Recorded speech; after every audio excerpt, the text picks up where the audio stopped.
Après la perte de son épouse bien-aimée, Ella Wilma Castro, le PDG d'une entreprise agroalimentaire avait du mal à croire qu'il pourrait un jour connaître à nouveau l'amour et le bonheur. Cependant, comme on le dit souvent, le temps guérit le chagrin. En outre, la mère d'Anna Wilma encourageait fréquemment son fils en lui disant que son fils avait besoin d'une mère et qu'il devait continuer à vivre. Elle espérait qu'un jour il trouverait une bonne femme qui serait une épouse et une mère merveilleuse pour leur fils, Theo. Elle lui a assuré qu'il n'avait qu'à garder les yeux ouverts et que le destin finirait par faire entrer la bonne personne dans sa vie. Un jour, le jeune veuf a rencontré Ingrid. En l'espace d'une semaine, il a compris qu'elle était la femme avec laquelle il voulait partager le reste de sa vie. Ingrid a rapidement noué un lien fort avec son fils de 6 ans, Theo, ce qui a été un facteur important en faveur de leur relation. Quelques mois plus tard, Wilma a demandé Ingrid en mariage et ils ont eu un beau mariage. Anna était folle de joie et a exprimé sa satisfaction en disant « Maintenant, je peux quitter ce monde sans crainte. Je sais que toi et Theo serez entre de bonnes mains. Qu'est-ce que tu racontes, maman ?» interrompt le fils de Wilmer. « Arrête de dire des bêtises. Ingrid et moi ne t'avons pas encore donné de petite fille, et tu danseras sans doute au mariage de Theo. » Après avoir profité de leur lune de miel, les jeunes mariés se sont lancés dans une vie de famille que Wilmer a qualifiée de béate. Malheureusement, au bout d'un certain temps, Wilma a rencontré un sérieux problème. Theo a commencé à tomber malade fréquemment, laissant son père perplexe quant à ce qui n'allait pas. Ingrid a comblé le garçon d'amour et lui a créé un environnement stimulant, mais cela n'a pas semblé améliorer sa santé. Une maladie est bientôt suivie d'une autre, nez qui coule, mal de gorge, voire bronchite. Pourquoi ne pas envisager de l'envoyer dans un camp de santé ? Suggère Ingrid, inquiète pour le bien-être de Theo. Cependant, Theo n'avait jamais quitté la maison pour une période aussi longue, et Wilmer n'était pas sûr que ce soit la bonne décision. Mais il n'a que 6 ans, se dit Wilmer. Il me semble trop tôt pour l'envoyer loin de sa famille, tout seul. Je comprends vos inquiétudes, mais je ne suis pas d'accord, répond Ingrid. Quoi qu'il en soit, Theo en bénéficiera. Il apprendra l'indépendance, surtout, il sera exposé à l'air frais et à un climat différent. Avez-vous déjà pensé que la vie en ville ne lui conviendrait peut-être pas ? Non, je n'y avais pas pensé, admet Wilmer en secouant la tête. Je suis totalement désorienté. Je ne comprends plus rien. Tout allait bien avec lui avant, mais maintenant il tombe constamment malade. Je fais de mon mieux pour le protéger des virus, mais cela semble vain, dit Ingrid en sanglotant et en essuyant les larmes de ses yeux. Je fais attention au régime alimentaire de Theo et je veille à ce qu'il fasse régulièrement de l'exercice. La ventilation de sa chambre est devenue une source de préoccupation. Je ne souhaite pas l'éloigner de nous, car j'ai beaucoup d'affection pour lui. Cependant, assister à sa détresse devient insupportable. J'ai mal au cœur pour ce jeune garçon. Il serait peut-être plus raisonnable de réduire la fréquence d'aération de sa chambre. Il y fait excessivement froid. La réponse bienveillante est venue de la jeune épouse, qui a assuré que l'air frais contribuait à atténuer les germes et que la chaleur extrême était pire pour lui. Reconnaissant son manque d'expertise médicale, elle a exprimé sa confiance dans les spécialistes du prochain camp de santé. Profondément pensif, Wilmer concède, « Tu as peut-être raison. Un camp de santé n'a pas l'air si mal. Je vais y réfléchir. Merci pour tout ce que vous faites pour notre fils. » Reconnaissant du dévouement de sa femme, Wilmer s'est mis à explorer les possibilités de centres de loisirs pour enfants. Il a rapidement trouvé un camp convenant à Theo et a contacté l'administration. Une femme à la voix agréable lui assure une approche personnalisée pour chaque enfant, avec un séjour minimum de 2 mois. Wilmer, d'abord surpris, a accepté après avoir appris qu'il pouvait rendre visite à Theo à tout moment. Alors que Wilmer préparait mentalement Theo au voyage à venir, à sa grande surprise, le garçon a demandé avec impatience, « Est-ce que je jouerai avec d'autres enfants là-bas ?» Wilmer a compris le manque d'interaction avec les pairs et a admis que le camp de santé était une idée bénéfique. Cependant, une semaine avant le départ, Theo s'est plaint d'un violent mal de tête. En posant la main sur le front de son fils, Wilmer a paniqué. La température de Theo avoisinait les 40 degrés Celsius. Le désespoir envahit la pièce et Wilmer s'exclame, « mon Dieu, c'est la dernière chose dont nous ayons besoin. Ingrid, entendant la détresse de son mari, s'enquiert du problème. Wilmer lui annonce alors que Thio est à nouveau malade et que la situation semble grave. La jeune femme se concentre sur Thio, remarque son visage rougi et l'apparition de sueur. Il semble que nous devions reporter notre voyage, déclara Wilmer. Nous devons maintenant aller voir le médecin.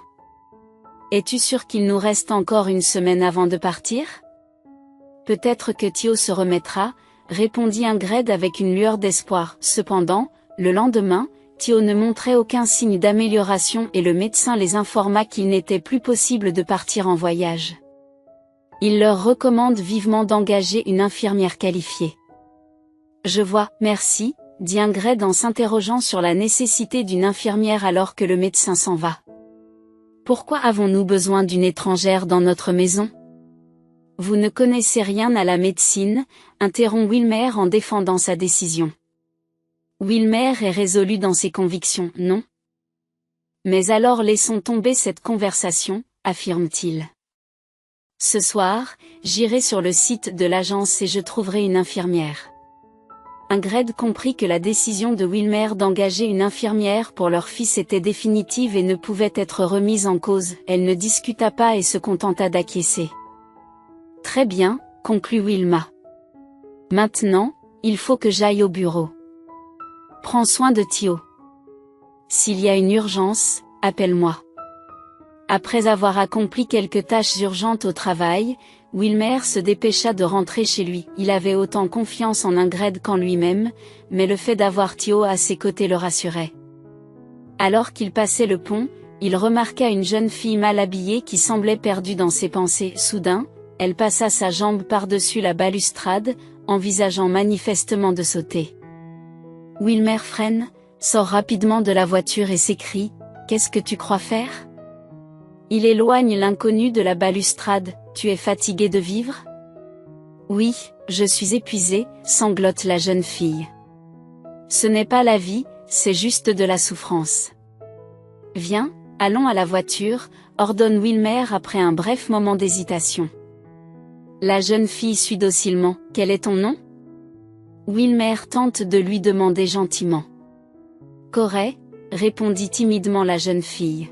« Dis-moi, pourquoi une jeune et belle fille comme toi croit-elle que la vie est une souffrance ? » « Je suis enceinte, » chuchote Corey, qui éclate en sanglots silencieux. « Waouh, félicitations !» L'homme d'affaires secoua la tête d'un air désapprobateur.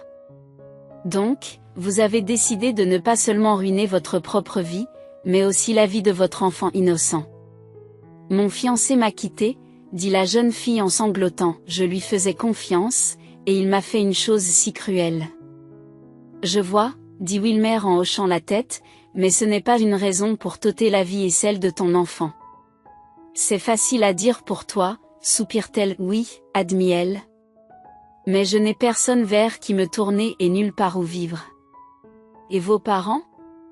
Il s'est avéré que le père de Corey a quitté la famille lorsqu'elle avait 2 ans, sa mère l'a élevée seule, et lorsque Corey avait 14 ans, elle a rencontré Bob.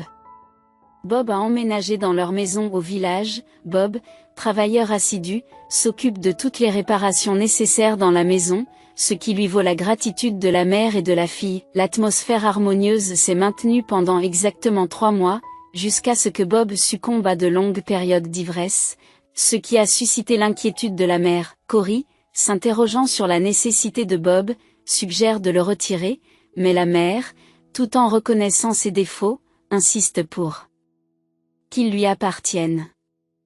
La tragédie est survenue lorsque la mère est tombée gravement malade, entrant dans une 4e phase irrémédiable. Alors que la santé de la mère se détériore, Bob, qui réside toujours chez sa belle-fille, déclare qu'il est permanent.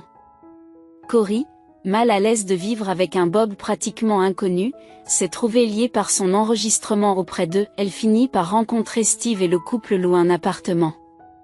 Cependant, la nouvelle de la grossesse de Cory n'a pas plu à son petit ami, ce qui l'a poussé à quitter l'appartement loué. De retour chez sa mère, elle découvre que la maison a brûlé. Bob attribue l'incendie à une installation électrique défectueuse, mais Cory soupçonne son tabagisme au lit d'en être la cause. Désespéré et sans abri, Cory cherche de l'aide. Wilmer, un homme d'affaires compatissant, veut l'aider. Il lui propose un emploi de bonne, bien que Cory ait d'abord mal compris ses intentions, elle accepte l'offre. Wilmer a expliqué que sa femme de chambre actuelle ne convenait pas, et Cory s'est empressé d'accepter cette opportunité d'emploi. La femme de chambre, disons-le délicatement, semble dépasser les limites, mais j'aimerais m'enquérir de vos compétences. Cory garde le silence pendant une trentaine de secondes avant de révéler: j'ai fait 4 ans d'études de médecine, mais j'ai dû arrêter quand j'ai découvert que j'étais enceinte et que mon petit ami m'avait trahi. Wilmer s'étonne et lui demande pourquoi elle n'a pas pris de congé. Cory explique que tout s'est passé en même temps et qu'il lui était impossible de continuer. Je vois, a-t-il répondu, une prise de conscience l'ayant frappé. Et si je vous offrais un poste d'infirmière à Thio? Vous avez suivi quelques cours, n'est-ce pas? Wilmer réfléchit à la situation, après l'avoir expliqué, fait une offre d'emploi à Cory. D'abord hésitante et craintive, elle finit par accepter sous le charme persuasif de l'homme d'affaires. Elle éprouve à la fois de la joie et de la honte, alors qu'elle ne voulait pas vivre il y a une minute, elle a trouvé un emploi et un logement. Pendant ce temps, Ingrid est furieuse. Elle ne voit pas d'un bon œil la présence de l'étrangère dans la maison. Pourquoi avez-vous besoin de cette sans-abri? S'exclame la femme de Wilmer, perplexe. Pourquoi l'avoir amenée? Elle ne fera qu'empirer les choses. Wilmer demande calmement à Ingrid pourquoi elle pense ainsi. Il défend Cory, affirmant qu'elle a un diplôme de médecine inachevé et qu'elle pourrait être une excellente thérapeute. Ingrid, furieuse, rétorque que le fait d'être un médecin en cours de formation et d'être enceinte est un inconvénient de taille. Wilmer lui assure qu'ils ont eu une conversation avec le médecin de Thio, qui a recommandé Cory pour le poste. Ingrid n'est pas convaincue et exprime des doutes sur les compétences de Cory. Bien qu'elle ne soit pas un médecin qualifié, Cory fait preuve d'expertise en posant rapidement un diagnostic similaire à celui du médecin en visite. Elle identifie le logement de l'enfant comme étant excessivement humide, ce qui est probablement à l'origine de maladies fréquentes. Cory a suggéré de changer la chambre et les affaires de l'enfant pour améliorer la situation sans avoir à déménager. Ingrid, frustrée, se dit « Quel petit malin !» Elle ne souhaite rien d'autre que éviter de cohabiter avec un individu peu recommandable. Cependant, Wilmer reste ferme dans sa décision. Son instinct l'avait rassuré en lui disant que la présence de Corey lui apporterait des avantages, et il avait raison. Thio a accueilli Corey, non pas comme une figure maternelle, mais comme un parent attentionné. Cependant, Wilma a décidé d'installer une caméra, non seulement pour vérifier la fiabilité de Corey, mais aussi pour s'assurer du bien-être de son fils pendant son absence lors de ses voyages d'affaires. Après avoir régulièrement visionné les images depuis le bureau, Wilmer est satisfait des performances exemplaires de Corey et de la satisfaction de son enfant. Le seul problème se pose avec Ingrid. Conscient de son mécontentement à l'égard de la jeune infirmière, Wilmer soupçonne que son attitude n'a rien d'anodin. Peut-être la jalousie en était-elle la cause première, se dit-il, car au début, il ne prêtait guère attention à l'apparence de Corey. Cependant, lorsqu'elle s'est présentée avec un nouveau look, parée de vêtements achetés avec son avance, Wilma n'a pas pu s'empêcher de remarquer son attrait. Corey avait de longs cheveux blonds clairs, des yeux bleus brillants légèrement inclinés, des lèvres roses douces et gonflées, et un fard à joues naturel. Ingrid, bien sûr, était également belle, mais son apparence nécessitait la touche d'un maquilleur et d'un coiffeur compétent. Les personnes comme Ingrid étaient souvent considérées comme remarquables, mais pas naturellement belles, et c'était peut-être là la source du problème. Wilmer pensa à apporter à Ingrid un cadeau plus extravagant lors de son prochain voyage d'affaires, en espérant que cela l'apaiserait et faciliterait peut-être même des vacances ensemble. Je dois vous informer que je pars en voyage d'affaires demain, annonce Wilmer pendant le dîner. Je serai absent pendant 2 semaines. Pouvez-vous vous débrouiller sans moi, demanda-t-il, ce à quoi Ingrid répondit par un signe de tête affirmatif. Rassurez-vous, je ne vous causerai pas de mauvaises surprises, ajouta-t-elle en jetant un regard désobligeant à Corey. Wilmer soupira intérieurement, sentant que les tensions allaient persister alors qu'il continuait à observer son fils et l'infirmière. Cependant, il est de plus en plus convaincu que Corey est une véritable bénédiction. Corey consacre presque toute sa journée à Thio, se montrant véritablement soucieuse de son bien-être. Elle prend sa température avec diligence, lui administre les médicaments prescrits et s'acquitte de ses tâches au mieux de ses capacités. Alors que ses qualifications officielles sont encore en cours, Wilma ne peut qu'espérer qu'avec le temps, Ingrid changera d'attitude à l'égard de Corey. Qu'est-ce qui se passe? Wilma sourit. L'important c'est que toi et papa Cory vous vous entendiez bien, répondit Thio en souriant. C'est très bien, conclut leur père. Ingrid continue de manger son repas d'un air maussade. Ce n'est pas qu'elle soit jalouse de l'infirmière qui s'occupe de son beau-fils, mais elle craint que cette nouvelle venue, peu familière et dotée d'une prétendue formation médicale, ne menace sa position. Ingrid ne voyait qu'un seul moyen de se débarrasser de l'infirmière méprisée, la piéger. Mais comment? Telle est la question. La jeune femme s'en moque, optimiste, elle pense qu'il y aura un jour un moyen. Au fait, dit Ingrid à Corey dès que son mari est parti pour son voyage d'affaires, à partir de maintenant, vous mangerez dans la cuisine, d'accord? L'infirmière haussa les épaules, mais le garçon résista. Non, Cory mangera avec nous, Thio, tant que ton papa n'est pas là. Ce sera comme je le dis, rétorque la belle-mère. Non. Le garçon fronce les sourcils. Ingrid voulut gronder son beau-fils, mais hésita en se souvenant de l'appareil photo. C'était une chose de remettre le personnel à sa place, mais c'en était une autre de crier sur l'enfant, ce que Wilma ne pardonnerait jamais à personne. Ce n'est pas nécessaire, dit Thio d'une voix sucrée. Corey mangera dans la cuisine. Après tout, le jardinier et le gardien mangent dans la cuisine et il n'y a rien de mal à cela. Non. Dit l'enfant. Et toi, tu es mauvais, Thio, il n'y a pas lieu de discuter, dit l'infirmière en s'asseyant. Je vais manger dans la cuisine et ensuite, comme d'habitude, je viendrai te voir. Ce n'est vraiment pas grave, d'accord? Le garçon acquiesça après avoir réfléchi un peu. Après le petit déjeuner, Corey sortit se promener avec Thio. Pendant ce temps, Ingrid essayait de résoudre le problème de l'apparition soudaine de l'infirmière. Réfléchis, Ingrid, se dit-elle. Il doit y avoir un moyen d'expulser cet intrus d'ici. Elle monta dans la chambre de son beau-fils, avec l'intention de la ranger à nouveau, et c'est à ce moment-là que son regard tomba sur la caméra. Bien sûr, comment n'y ai-je pas pensé? La mise en œuvre du plan d'Ingrid fut un jeu d'enfant. Elle a placé son sac à main dans la chambre du garçon pour qu'il soit visible sur la caméra. Ingrid était sûre que Corey prendrait le sac et le lui rendrait, et qu'elle pourrait alors convaincre son mari que sa protégée n'était qu'une voleuse ordinaire. Le plan a fonctionné. Corey remarque le sac à main et, supposant qu'il appartient à Ingrid, décide de le lui rendre. C'est à toi, Ingrid, dit-elle en tendant sa trouvaille. Je suis Madame Castro, dit la femme avec arrogance. Madame Castro, est-ce votre sac à main, avec une légère ironie. L'infirmière répète sa question. C'est le mien, finit par admettre Ingrid. Surprise, Cory ouvre le sac qu'on lui tend. À son grand désarroi, il est vide. Elle demande immédiatement. Où est mon argent, Cory? Déterminée et cherchant à comprendre l'insinuation de cette femme arrogante, répondit avec assurance. J'ai trouvé ce sac dans la chambre de Tia et je vous l'ai rapidement apporté, qu'il soit vide ou qu'il contienne quelque chose. Je n'ai pas vraiment regardé à l'intérieur, mais il s'avère qu'il y avait $1000 et des cartes de crédit. Se rendant compte que Cory avait pris tout l'argent, la femme s'est moquée. Alors, tu as tout vidé, hein?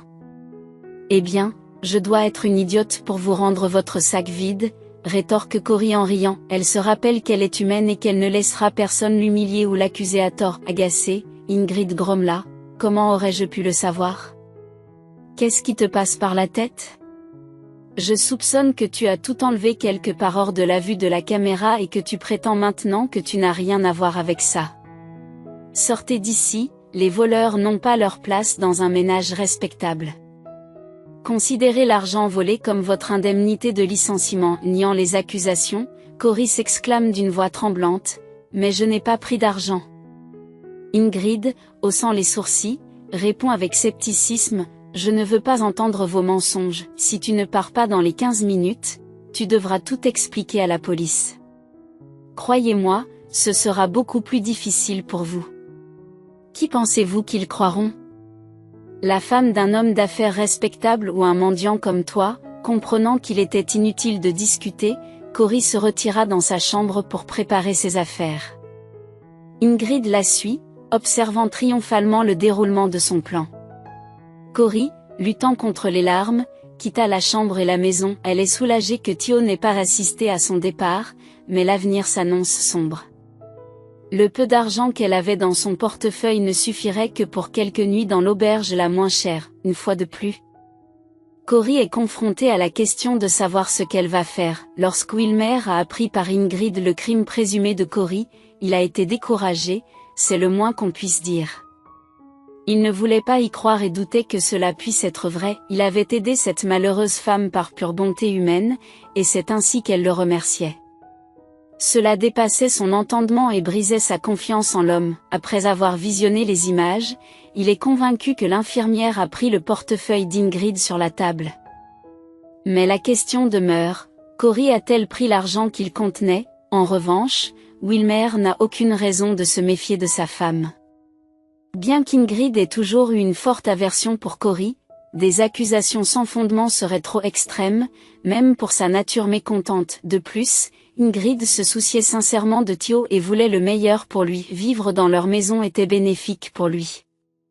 Bien que la caméra n'ait pas pu fournir de preuves solides du vol, il était indéniable que Corey avait le sac à main en sa possession. Lorsque quelqu'un a des difficultés financières, il peut avoir recours à des mesures désespérées.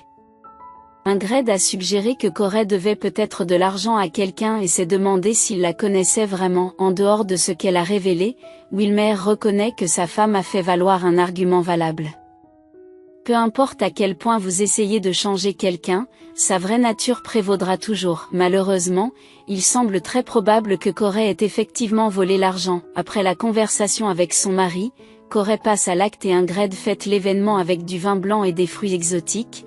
Ravi d'avoir obtenu le résultat escompté, après avoir profité d'une maison confortable et dormi dans des draps propres, il était temps pour Corey de retourner à son existence sans valeur. Pensa Ingrid avec malice. Où est Corey? Demanda Thio lorsque sa belle-mère entra dans sa chambre plus tard dans la soirée. Corey ne travaille plus pour nous, dit Ingrid en haussant les épaules et en ouvrant la fenêtre. Pourquoi? Demanda Thio. Parce que ton bien-aimé Corey a volé mon argent, révéla la belle-mère avec empressement, ajoutant que Thio était bon tandis que Corey était mauvais. Si Thio ne voulait pas le croire, Ingrid s'en moquait. Elle sourit et ferme la fenêtre à la demande de Thio. Le lendemain, Thio commence à se sentir mal. Je me sens encore malade, se plaint Thio. Qu'est-ce qui ne va pas cette fois? Ingrid soupire et roule des yeux. Le visage de Thio était rouge et ses yeux brillaient d'une lueur malsaine. Donne-moi le sirop, demanda doucement Thio. Quel sirop? Tu ne sais même pas quel genre de sirop, s'exclame le garçon, désespéré. Pourquoi as-tu mis Corey à la porte, demande Thio. Je te l'ai déjà dit, c'est une voleuse, répondit Ingrid d'un ton sévère, n'autorisant aucune autre discussion sur le sujet. Thio, bien qu'intelligent au-delà de son âge, se rendit compte qu'il n'obtiendrait pas ce qu'il voulait. Il décida qu'il valait mieux attendre son père. La belle-mère lui tendit le sirop et quitta la pièce. Elle a l'intention d'ouvrir la fenêtre, mais Thio dit qu'il a très froid, et Ingrid décide de ne pas le faire. L'état de Thio continue de se détériorer, et ce n'est pas seulement dû à sa maladie. Il avait l'impression que seul Corey se souciait vraiment de lui. Son père l'aimait sans doute beaucoup, mais il était souvent occupé par son travail et ne pouvait pas consacrer suffisamment de temps à Thio. Ingrid, quant à elle, ne se préoccupe pas vraiment de lui. Elle ne pense qu'à elle et à l'argent de Wilmer. Après avoir passé quelques nuits dans une auberge, Corey s'est mise en quête d'un logement convenable. Elle s'accroche à l'espoir, priant pour que des personnes au cœur tendre existent encore dans ce monde. Elle se demandait si quelqu'un serait prêt à lui prêter un coin de rue ou si elle pourrait offrir son aide pour les tâches ménagères en échange d'un logement. Malheureusement, l'optimisme de Corey a commencé à s'émousser au fil du temps et personne ne s'est manifesté pour l'aider. Déterminée à ne pas céder au désespoir, elle décide de se rendre dans le quartier où elle et Steve avaient loué un appartement. Ce quartier était connu pour son taux de criminalité élevé, ce qui rendait difficile la recherche de locataires.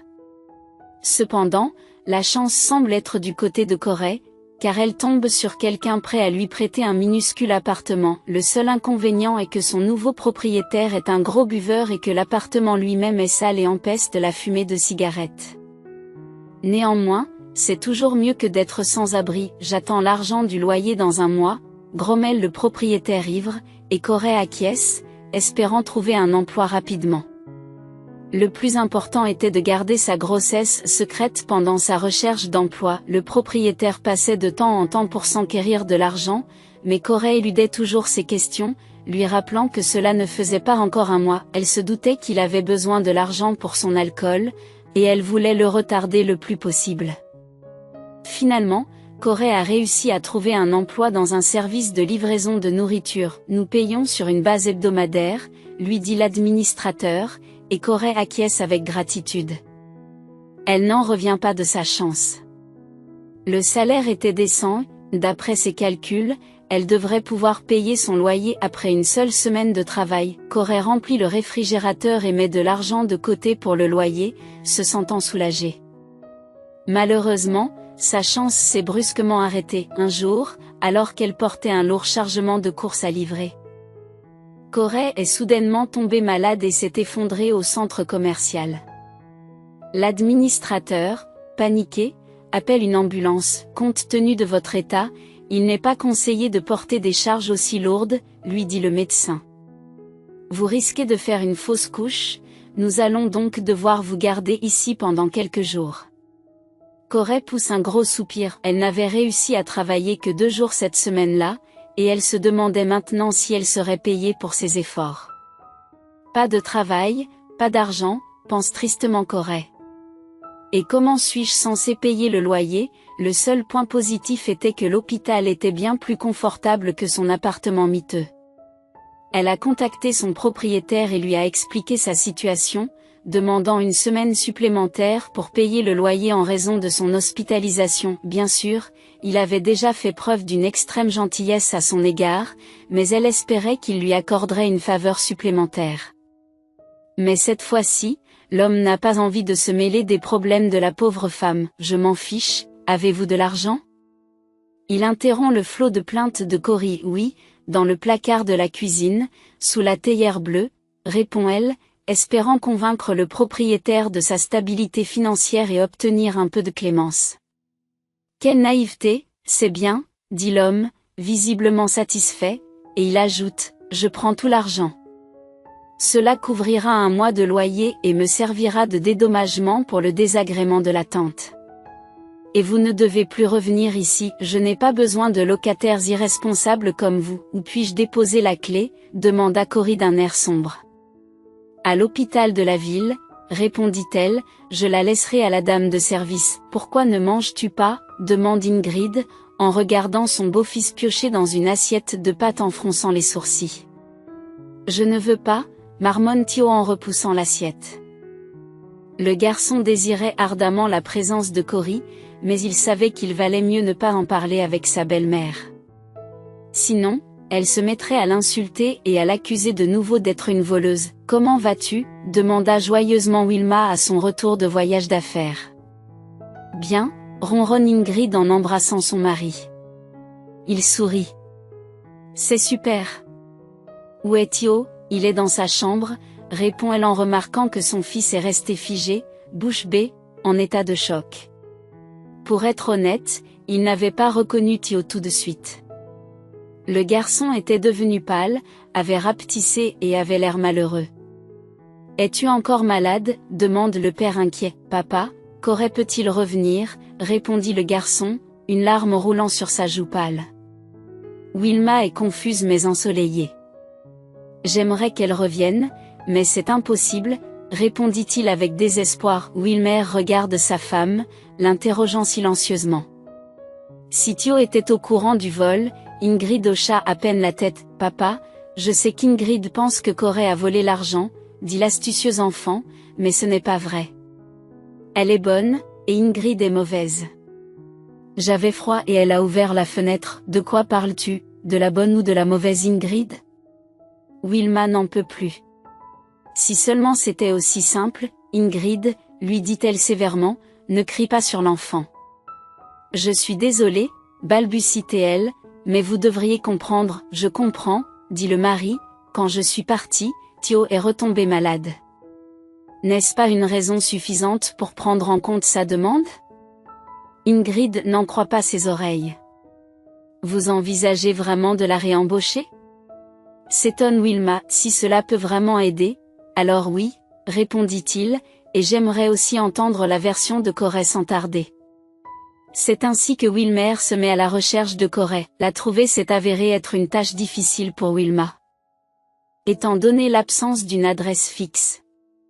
La seule piste qu'il possède est l'emplacement de l'appartement qu'elle a partagé avec le père de son enfant. Cependant, leur relation s'était effondrée à la suite d'une trahison, ce qui rendait un retour improbable. Malgré la présence potentielle de connaissances dans ce quartier, Wilma pense qu'il vaut la peine de l'explorer. Le quartier, bien que délabré, ne présentait pas d'autres indices. L'homme d'affaires prospère ne semblait pas à sa place dans ces rues qui ressemblaient à un monde à part. En montrant la photo de Corey aux habitants, Wilmer ne rencontre que des haussements d'épaules. Devant la perspective de repartir les mains vides, la chance lui sourit enfin. Une femme d'une quarantaine d'années, vêtue d'une robe à fleurs et d'un pullover délavé, confirme avoir vu la jeune fille la veille. Elle lui révèle que Corey a loué un appartement au premier étage d'une maison voisine. Reconnaissant pour l'information, Wilmer se rendit à l'immeuble indiqué. En s'approchant de l'entrée, Wilmer rencontre 3 hommes en état d'ébriété. S'enquérant de Corey, l'un d'eux avoue effrontément être son propriétaire. Sceptique, Wilmer échange un regard avec l'homme, conscient qu'il s'agit d'un motif potentiel de gain financier. Cependant, moyennant $50, l'homme a révélé qu'il avait demandé à Corey de quitter les lieux pour cause de non-paiement. Curieux de savoir où se trouve Corey, Wilmer reçoit des informations inattendues. La femme enceinte s'est réfugiée à l'hôpital de la ville, tentant désespérément de gagner du temps. Ignorant ses supplications, le propriétaire a refusé la charité et Wilmer est parti avec les connaissances acquises, aux prises avec l'indignation d'une femme enceinte expulsée. En réfléchissant à la situation, Wilmer se rend compte de l'ironie de la situation. Si Corey avait effectivement volé de l'argent, comment pouvait-elle se retrouver sans le sou et menacée d'expulsion? Il réalise alors que Corey n'a rien volé et que le propriétaire ne lui a pas versé un centime. Une vague d'embarras le submerge alors qu'il reconnaît le mois de travail dévoué de Corey, au cours duquel elle a non seulement assumé ses responsabilités, mais aussi gagné son affection. Déterminé à la retrouver, Wilmer s'est rendu à l'hôpital de la ville. Les prières ferventes de Corey pour sa présence pendant la menace précaire d'une fausse couche ont fait naître un sourire doux amer sur le visage de Corey. Le cœur de l'homme d'affaires s'est emballé avec l'anxiété, et une maladie inattendue l'a frappé au travail. Par conséquent, Wilmer s'est retrouvé dans la situation actuelle, se prenant mentalement la tête, réalisant que ce n'était pas la circonstance idéale pour son employé dévoué. Wilmer a haussé les sourcils en signe de confusion, ce qui a incité Corey à hocher la tête en signe de reconnaissance.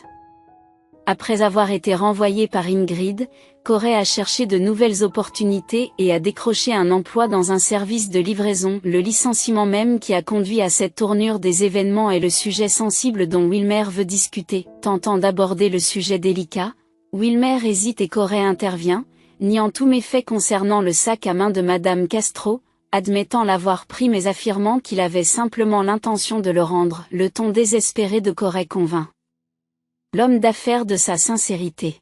« Je vous crois, » dit Wilmer à voix basse, en proposant qu'il reparte.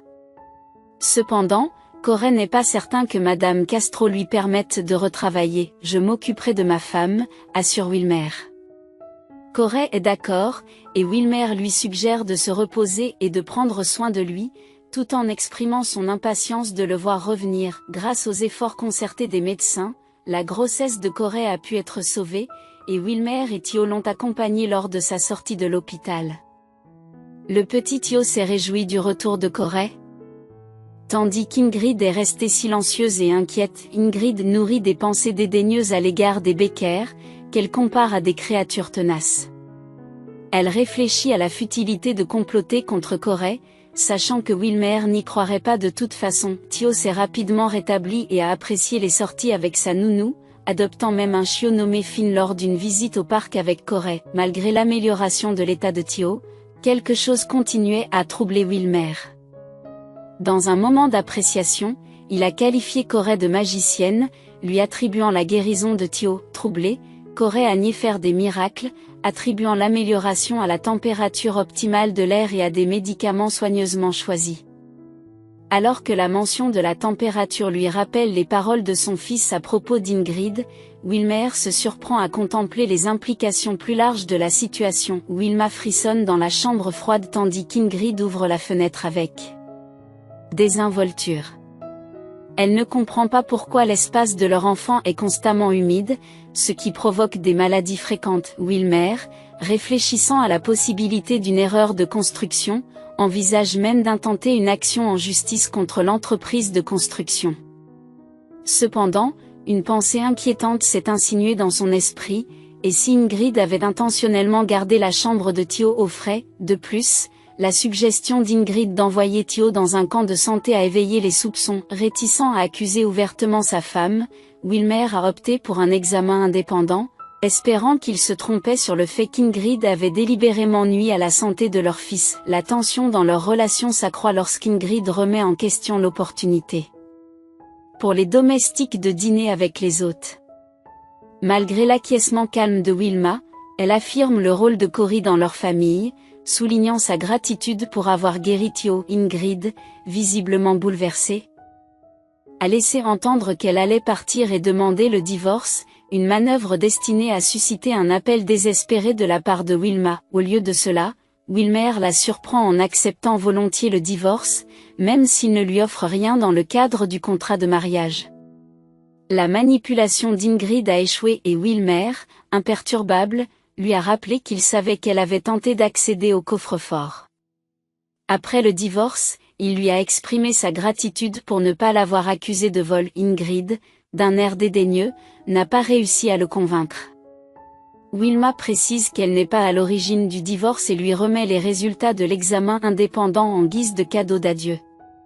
Elle lui a remis les résultats de l'examen indépendant en guise de cadeau d'adieu. Au revoir, je vous souhaite beaucoup de bonheur dans votre nouveau chapitre, dit-elle, laissant Ingrid stupéfaite. Ingrid est partie en trombe, sa colère transparaissant dans ses mots tranchants. Trouver quelqu'un d'autre à embêter, je m'en fiche. Ses talons élégants résonnèrent bruyamment lorsqu'elle partit. Comment a-t-elle pu commettre une telle erreur? Eh bien, décida-t-elle, elle s'assurerait de mettre un peu d'animation dans la vie d'Ingrid. Ingrid, à son tour, semblait avoir oublié tout sens de la sagesse. On dit que le rire est la meilleure des vengeances. Plus tard dans la soirée, armée d'un bidon d'essence et d'un briquet, Ingrid se rendit à la maison où elle avait l'habitude de vivre. Corey et Thio étaient plongés dans des jeux de société, tandis que Finn explorait joyeusement les environs. Wilma était attendue d'un moment à l'autre. « Tu sens une odeur de brûlé ?» demanda Corey en remarquant une odeur particulière dans l'air. Soudain, des flammes scintillent à l'extérieur de la fenêtre, remplissant Ingrid d'horreur. « J'ai peur », s'écrie Thio, tremblant de peur.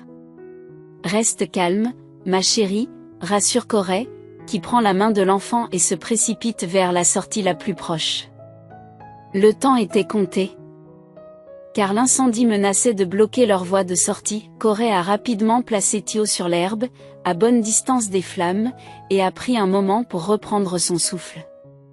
Alors qu'ils se tenaient là, un voisin s'est précipité vers eux, haletant, et s'est exclamé « J'ai déjà appelé les pompiers », les yeux de Thio s'écarquillent de soulagement. « Regarde, c'est Finn. » Corey sourit en apercevant leur animal de compagnie bien-aimé. Sans hésiter, Corey s'élance à nouveau dans la chaleur torride. Quelques minutes plus tard, une explosion assourdissante a déchiré l'air, provoquant l'effondrement de la maison comme un fragile château de cartes. Pendant ce temps, Will Mastro n'en croit pas ses yeux. La maison, qui avait été la fierté et la joie de Will, est maintenant en flammes. Ouvrant la portière de sa voiture, il s'écrie désespérément « Où est mon fils ?» Un pompier lui répond rapidement « Il est en sécurité chez les voisins ». Sans hésiter, Will s'est précipité vers la maison des voisins, priant pour que Corey et leur chien, Finn, soient également sains et saufs. Submergée par le choc, Corey a trébuché sur ses mots pendant qu'on s'occupait d'elle. Corey, le petit, a-t-elle bredouillé, essayant de comprendre les événements. Les ambulanciers l'ont rapidement transporté à l'hôpital, où ses blessures ont été jugées graves. Will fait les 100 pas dans le couloir de l'hôpital, attendant des nouvelles. Finalement, il fut soulagé d'apprendre que Corey était dans un état stable, bien que ses mains et ses pieds aient subi des brûlures, sa vie et sa grossesse n'étaient pas en danger immédiat. C'était un coup de chance. Quelques instants avant que la maison ne s'effondre, Corey avait réussi à s'échapper par la sortie de secours située dans la cuisine. Assis au chevet de Corey, Will lui tient doucement la main alors qu'elle dort profondément sous sédatif. Il la regarde, un mélange d'inquiétude et d'affection émanant de son regard.